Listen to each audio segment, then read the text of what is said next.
Okay, could I have a motion on the consent agenda? So moved. Second, discussion? All those in favor? Aye.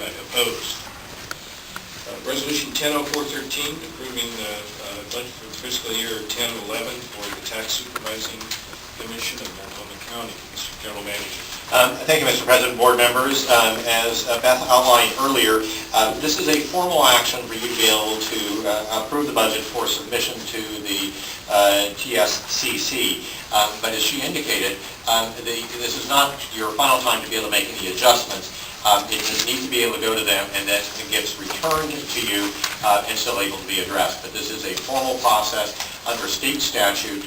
We are the only county, Multnomah County is the only county in which this occurs, but it's obviously a required statutory step. So urge your approval, and again, it is to be able to submit the approval to submit to the TSCC. Move adoption. Second. Those in favor? Discussion? Sorry. Not even take just a little bit. Discussion? All those in favor? I'm comfortable moving forward with the budget, but at some point I would like us to maybe take more of the long-term view in terms of our financial picture, specifically around the cash balance. I'm not familiar with what the industry norm is in terms of how much cash we need, but looking at the cash balance we have barely enough for 1 month of operation. Again, to me that seems low, so it seems like we should have a strategy around how to boost the cash reserves. So it's more of a long-term view. So. Absolutely. Spoken like a true sailor. It didn't take long for you to notice. Okay, all right. Any further discussion? All those in favor? Aye. Opposed? No. Resolution 100414, an IGA for Transit Police Services. Mr. General Manager. Thank you. We've gone through the police services, so I'll barely just mention what this resolution does, and that is authorize me to be able to enter into intergovernmental agreements, the very things that allow us to be able to not only have Commander Jarmer from the Portland Police Bureau, but all those other jurisdictions, a total of 15 jurisdictions that are participating. With each, we need to have intergovernmental agreements. This provides us the authority to do so. Urge your approval. Is there a motion? So moved. Second. Discussion? All those in favor? Aye. Opposed? No. Resolution 100415, authorizing a contract for the purchase of diesel filter traps. Mr. General Manager. Thank you, Mr. President.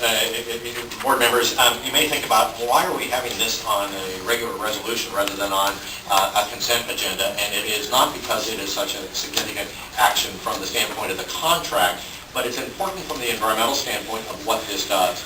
These retrofits take some of our older buses, which by definition, in terms of the manufacturing requirements, were not very clean, really up to the current level, 90% fewer oxides and particulates, and particulates are a particular issue with asthma, particularly in communities of color. And so we wanted to be able to highlight the fact that this resolution really allows us to be able to provide for those particulate traps, the replacement of them, but to be able to bring up some of our older buses, not the oldest, which do not allow for retrofitting, but to be able to bring them up to standards that are much closer to the brand new buses from the standpoint of those emissions. So with that, really to give you that background, we would urge your approval, but it's other than that, it is a relatively minor contract, but we wanted you to know the substance of why this is important. Is there a motion? So moved.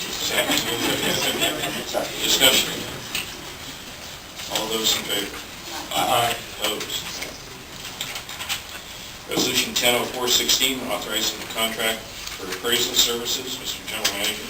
Thank you, Mr. President, board members. You've heard some in terms of actual presentations at a board briefing, but most recently from Finance Chair Tiffany Schweitzer about the fact that there are a series of acquisitions, partial and complete acquisitions along the Portland-Milwaukie light rail line. To do that work, we need to be able to have, obviously, appraisals among other services. This would authorize a series of contracts for on-call appraisal services.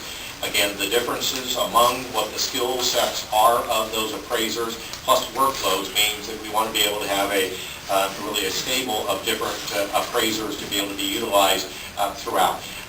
Each time an appraiser is used, it is based on their particular skill set, what is needed, and ensuring that they are competitive from a cost standpoint. We urge your approval.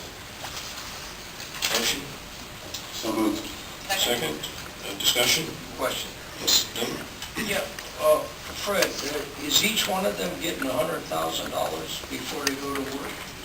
None of them get anything until they actually do work. What this authorizes is the ability to use them up to $100,000.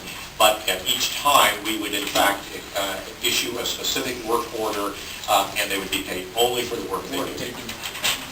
Second. No further discussion. All those in favor? Aye. Opposed? No. Resolution 100417, authorizing a contract modification for engineering services. Mr. General Manager. Thank you, Mr. President, board members. I think this is a reflection of the electronic era becoming really overwhelming. That is, much of the communication systems of old really occupied a broad width in the broadband, thereby limiting the amount of communication technology that could be utilized here. The Federal Communications Commission has mandated for all entities across the country to be able to go to a narrower band communication base. This is a contract that allows us to be able to move forward with our replacement of our radio systems and the various technologies that are associated with it. Obviously a very important responsibility to be able to comply with the federal law. This process is one that we have been utilizing as a part of our upgrade. This is really the next step in that. We would urge your approval. I have a motion. So. Second? Discussion. All those in favor? Aye. Opposed? No.